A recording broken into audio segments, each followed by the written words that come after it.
Thank you for joining us in this session, which is meant to be a little bit different than what you may expect, just a list of papers that were the most read in 2018. We asked some young surgeons with a bright future to give us their own take on what is worth to be read and was worth to be read in the 2018 period. But first and foremost, I'd like to introduce the co-chairman of this session, who's Professor Gonzalo Varela from Salamanca, a dear friend who's going to talk to us about how to select what to read.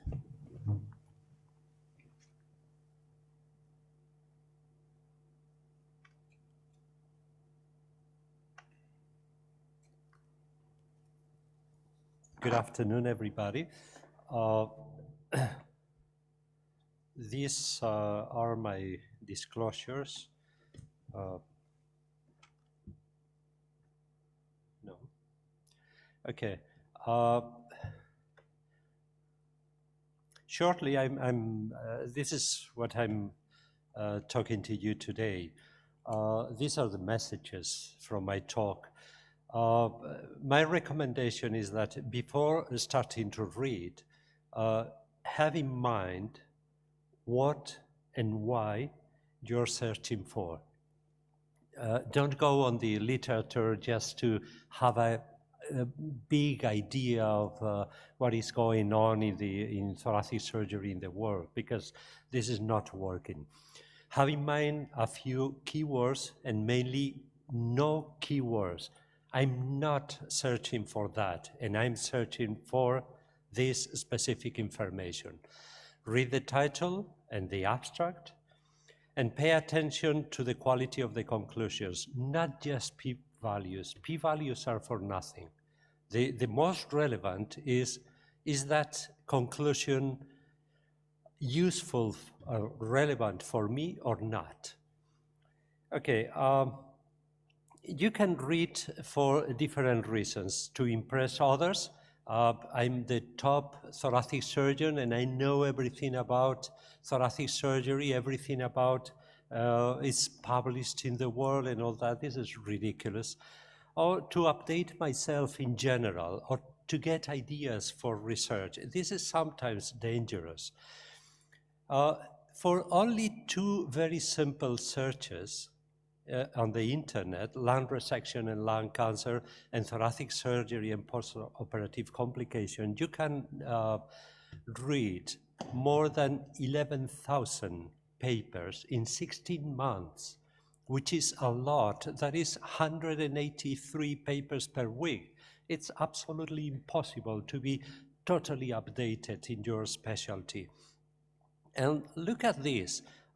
If you are reading in general, you take the April issue of Chest, which is a fantastic journal, and you're scrolling down the titles, different titles, and then you see this interesting and curious title about Niobe, who had a wound in the chest and died and all that, and you see increasing the size of the image, that this beautiful image is shown at the Uffizi Gallery in Italy, and then you remember, oh my God, I have to fix holidays for Becky and the kids, and your next search is trying to find something or somewhere to go in Italy next summer. So trying to read everything and updating yourself in general usually ends in a search which is not useful for your career.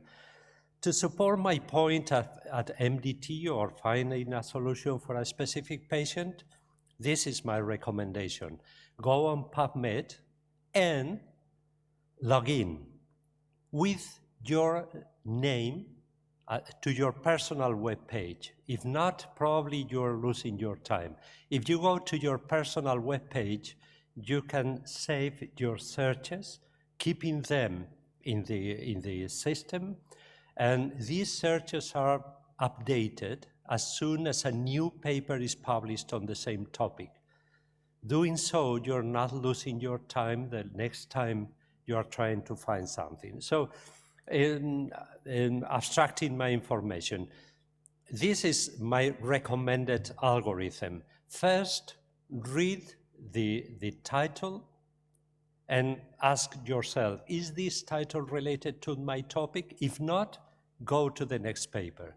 If yes, read the abstract. And then pay attention to, are there clearly stated aims and hypotheses? Are there well-defined conclusions?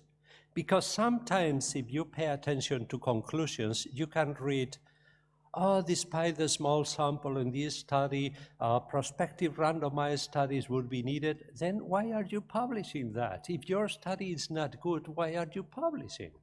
So probably this is not a good study to read and is relevant to my practice. If not, go skip the paper and go to the next one. If yes, read the whole paper. So before ending my topic, I'm underlining the most important messages.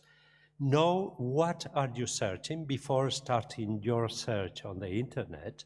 Have in mind some keywords and no keywords. I'm not searching on benign diseases, or I'm not searching on lung cancer, to avoid downloading hundreds of papers which are not relevant for you. Read only the title and decide if this is relevant or not.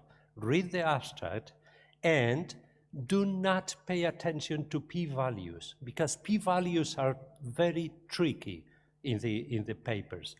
And finally, if this is relevant to your practice, read it. Thank you very much for your attention.